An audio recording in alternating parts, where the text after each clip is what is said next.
Hey YouTube crafters, Rix here. In this video what we're going to do is make one of these rustic wood slice displays using a rustic wood slice and my RixCanDoIt Quick Transfer paper, in which I printed off this scripture here. So I'm going to make this for a friend. She doesn't know that I'm doing this, but you know, I like to give away gifts. And if you're going to make stuff, you might as well give away lots of gifts. Let's get right into it.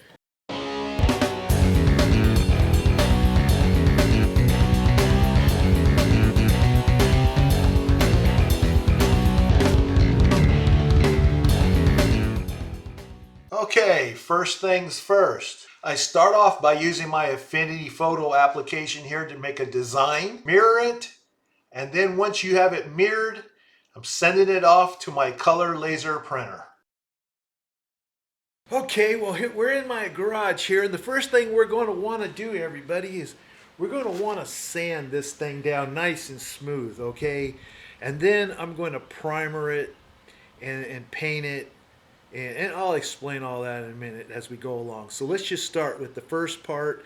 The first part is we need to protect that beautiful bark that is along the edge, because it could easily break off.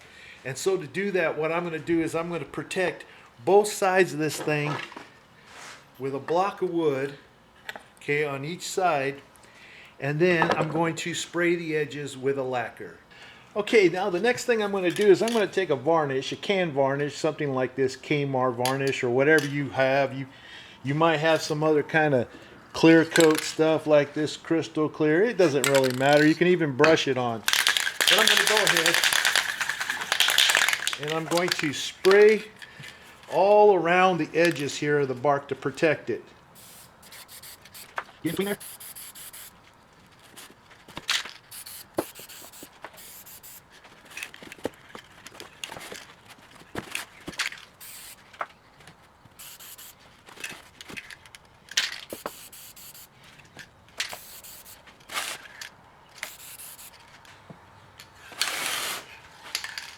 Already lost a piece of bark. See that? That's what I want to avoid. I don't want to lose too much of that.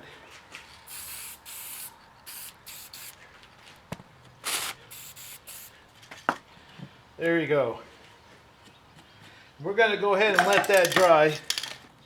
Okay, now that it's dry, about as protected as I think it's going to get, now I need to put some of this low tack tape. It's like a painter's tape, maybe not as sticky. And in case you want to know what it is, but it doesn't really matter, you can use any tape. But it's Scotch 2080. Let's see if I get it in there. Scotch 2080. Anyway, it's just that it comes off really easy, so that way I don't accidentally pull off bark. And what I want to do here is I want to protect the edge from my sanding and my painting that I'm going to be doing. So just best I can, not overlap it too much, but I want to make sure I don't get anything that goes down inside the cracks there. So I'm folding it over a little bit. I'm going to go ahead and sand this. You want to get it as smooth and flat as possible.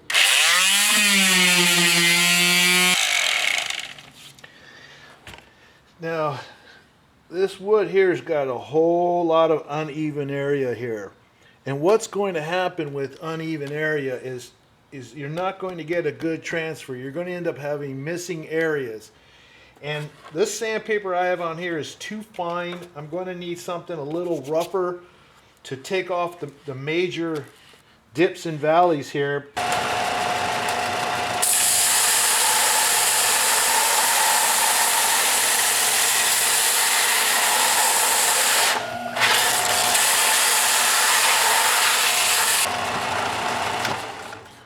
By George, we have a smooth surface. So let me just reposition this thing again. Take off the old safety glasses. Remember, safety first, right? All right, here we go. Now I'm going to smooth it out. It doesn't feel like it's doing a whole lot, but it does feel a lot smoother. All right, I think we should be able to get a pretty good transfer out of that. Now, keeping the tape around the bark here, this is where we're going to need to get this painted white. But one of the things that I'm concerned about is not only will paint tend to get absorbed into the wood itself, making it a little bit, the surface not quite the way I like it, but when I glue on a transfer and then I'm going to peel the paper off, I don't want the paint to come off. In other words, I want it to adhere really well to this wood. And what that means is if you use a primer first, a primer has a way of gripping the substrate, that being this wood slice, and then you can apply your paint on top of the primer. Or if you happen to have a white primer, then you'll take care of both the fact that you want it a white background, which is what we want. We want a white background. I'll explain later in this video why. And we want it to stick. Well, check out what I just found here. Found me a can of Zinsser Bullseye 123 primer for all surfaces, and it's definitely a white primer. This one is tintable. Can't tell if this one, it's water based, so this is going to be about water based, not oil based, but anyway, it's a primer and it's white. Alright, look at that. It would take me maybe 2 coats to do it this way. We're almost there. I'm going to make sure that I got full coverage. I want a really solid white background. I want it solid white. Now I'll explain a little bit by why I want this thing to be so white. If you haven't watched my other videos where I explain this, the reason why is 95% of our printers that we have do not have white ink or white toner. Alright, we have, you know, black, cyan, magenta, yellow, but we don't have white. Why? Because we print on white paper. So wherever there's white in our image, nothing prints there, and we're seeing the white of the paper show through. Well, when you're doing a transfer, you're going to transfer those colors that you've printed. But since you're not printing white, there's no white that's going to transfer onto your substrate. And so wherever there's nothing, you know, wherever there's white on the image, there's going to be nothing transferred, meaning the background of whatever you are transferring to is going to show through. And in this case, it would be this medium dark brown color with these rings would shine right through or show right through the areas that are white in the original image. And since the image I'm using has a lot of white in it for the clouds, the highlighting around the letters and so forth, what would happen is if I didn't have a white background, it would show the wood grain for all those areas, and it would look horrible. Also, for the areas that do transfer, the colors that do transfer, like your blues and your yellows and greens and whatever, if you don't have a white background and you have a dark background or a medium background, it will dull out those colors. It'll make them a little washed out or darker. If you want them to be rich colors, the colors that are originally in your printout, you're going to want to make sure that you have a nice white background before you do a transfer on top of it, and then your colors will pop. All right, so I hope that makes sense. Ouch! Smack my finger. All right, see you in a second. Okay, the paint, the primer is dry, though it is a little slightly bumpy feeling. What I'm going to do is I'm just going to lightly go over it with sandpaper here, but just to knock off some of this roughness. I don't want to take this paint off, so be very careful. Just kind of knock off any little bumps and stuff. Okay, I think that'll work. It's definitely not exactly flat. You can probably see it has a little bit of a rough texture. This was the best I could do. I mean, I could have probably sanded it better. But let's just see how well this works out the way it is. And I'm going to use plenty of Mod Podge to transfer this. So let's take the tape off. We don't need it anymore. And I did get some paint on my bark here, but you know what? That's just going to add to it, I guess. All right, so here we go. And then the next thing I want to do is probably get an orientation, like how do I want this thing to be standing up. I think I'm going to have the whitest part on the top up here. So it'll be something like this. Okay, and looks like it'll cover it pretty good. Okay, obviously I'm going to do it like this, but just wanted to check it. Now remember that this was printed on my RixCanDoIt Quick Transfer paper. You can't do this with regular paper. This paper here will allow me to glue the image on and then be able to pull the paper off, the paper backing itself, leaving the image on this white paint. Now, this part is very important. I'm going to use Mod Podge as my glue. Now, many times you see me using gel medium, but I wouldn't be using it anyway because the image I sprayed with the Krylon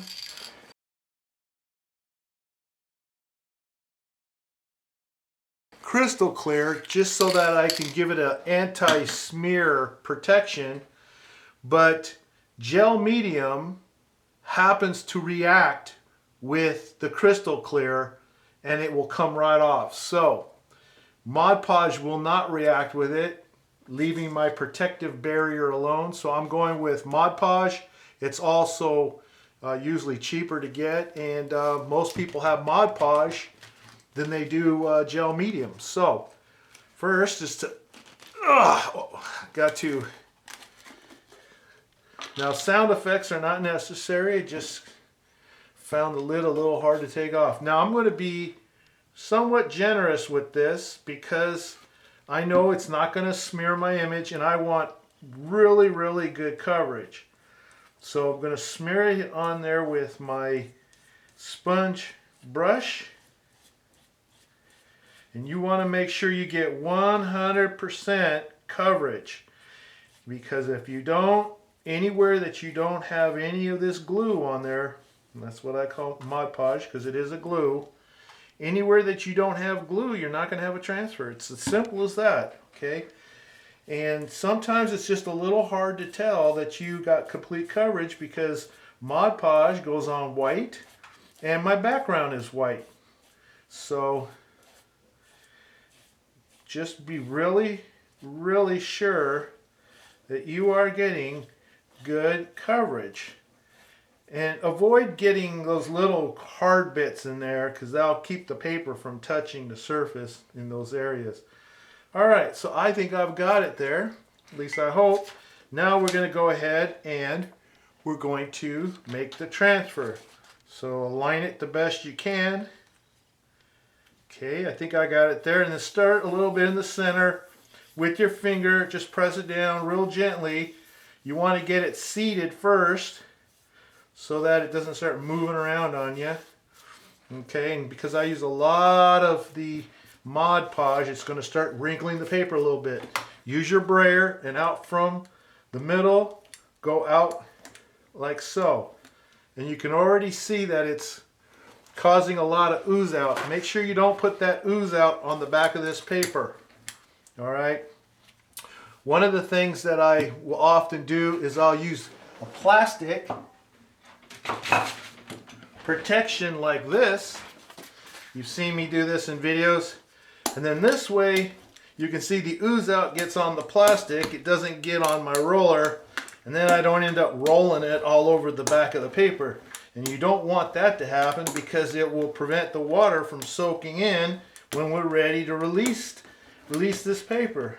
Okay, so just keep the plastic from sliding around so you don't slide the ooze out. All these little details, but it's important. Okay, do that as best you can. All right, and wipe my plastic off. And that's to get it started. And now, we want to make sure we get all this wrinkles out, because wherever it's wrinkled, that means you don't have contact with the wood. Pretty reasonable, right? So use good pressure. You're not going to hurt anything.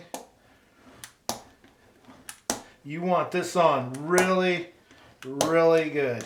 All right? You don't want any air bubbles in there whatsoever.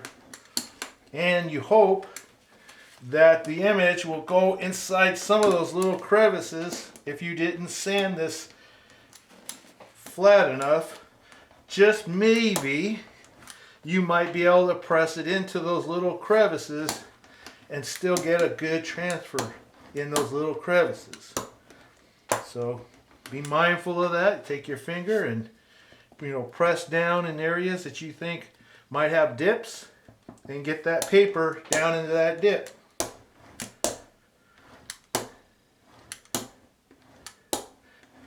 Now normally I would say go ahead and use a hair dryer or use a heat gun, and you can speed up the drying, in 10 minutes. Usually it takes about 3 or 4 minutes on bare wood, but painted wood would take longer. However, I would advise just let it dry.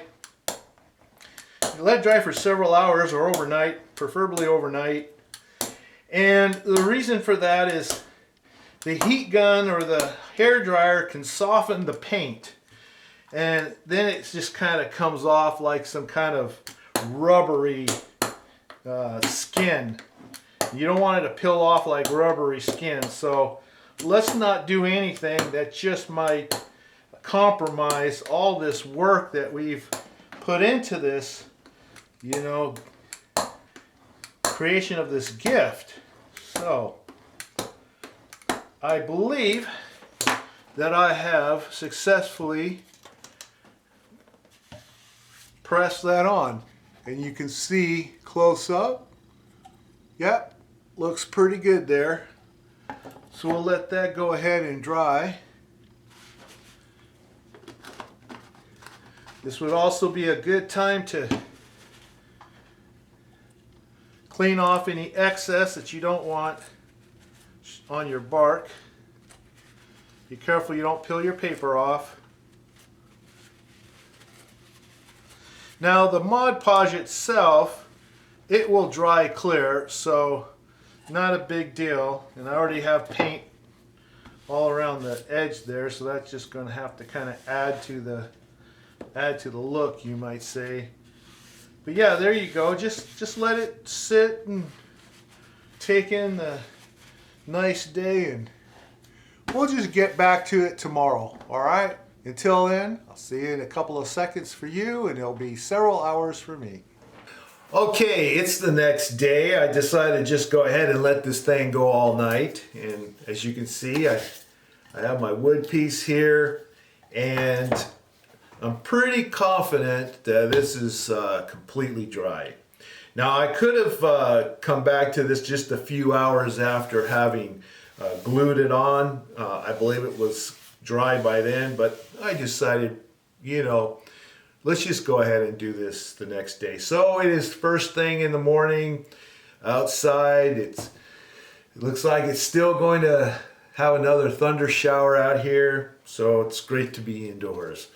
All right, so now let's just go ahead and release this paper. And this is what I really like about using this paper, is that it just makes it so easy to peel off and make these little gifts for people. So I'm just taking a wet sponge here and soaking the back. Now, whenever you transfer on newly painted surface, what I have found is it's a little stickier than if you had just gone directly onto the wood or gone onto the tile and so forth. So just be ready for that, but make sure you get it soaked in really good here.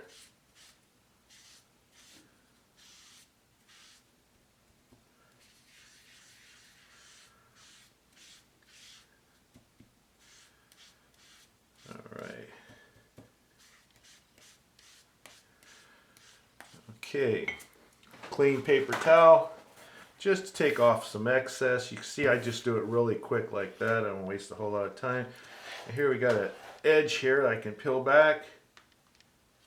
And look at how that peels, by the way. See, I mean, we're talking really easy image transfers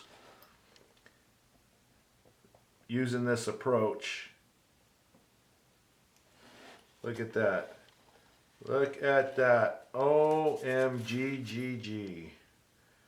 I got a little bit of paper left on here that I'm going to need to get off. Let me just moisten it a little bit. Probably don't need it, but yeah, why not? Oops. And then I just rub a little bit so I can catch an edge.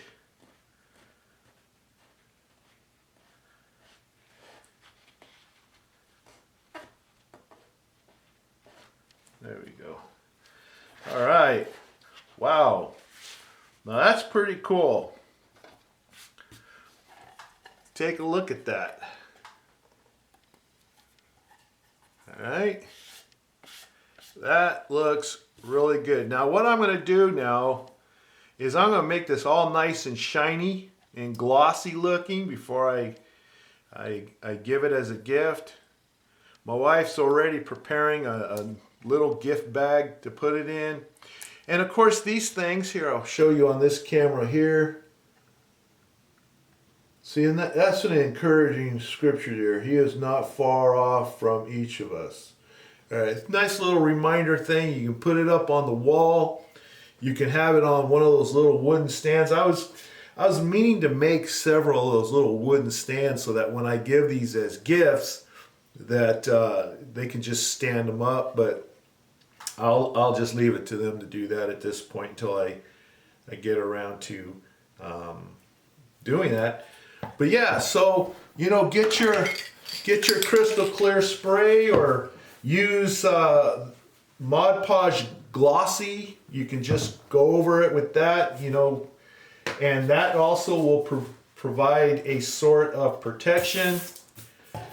But I'm going to just use the same spray that I used to protect the transfer in the first place.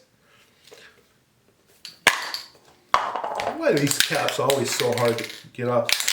My wife hates it when I spray inside the house, but I'm not going to do too much of it, and I'll be in the next room anyway. So here we go.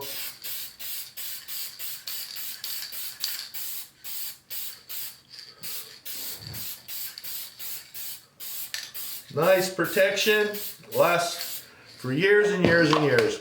Whew, I'm getting high. Okay, well there you go, folks. That's it, okay? And I try to get the glare out of there, but the thing is that we've got a lot of light coming in from outside, but it's all finished, okay? Very simple to make. I hope you like this crafting video today, and if so, I would really appreciate it if you would hit that thumbs up button. You know, that really helps the channel, and I'm really trying to get the channel to grow, and so I would really appreciate it. It's really encouraging to make more videos. And subscribe if you haven't done so already, because there's more to come. Click that notification bell so you'll be informed when they're uploaded. And of course, I will, as always, see you later. Thanks so much for watching. Goodbye.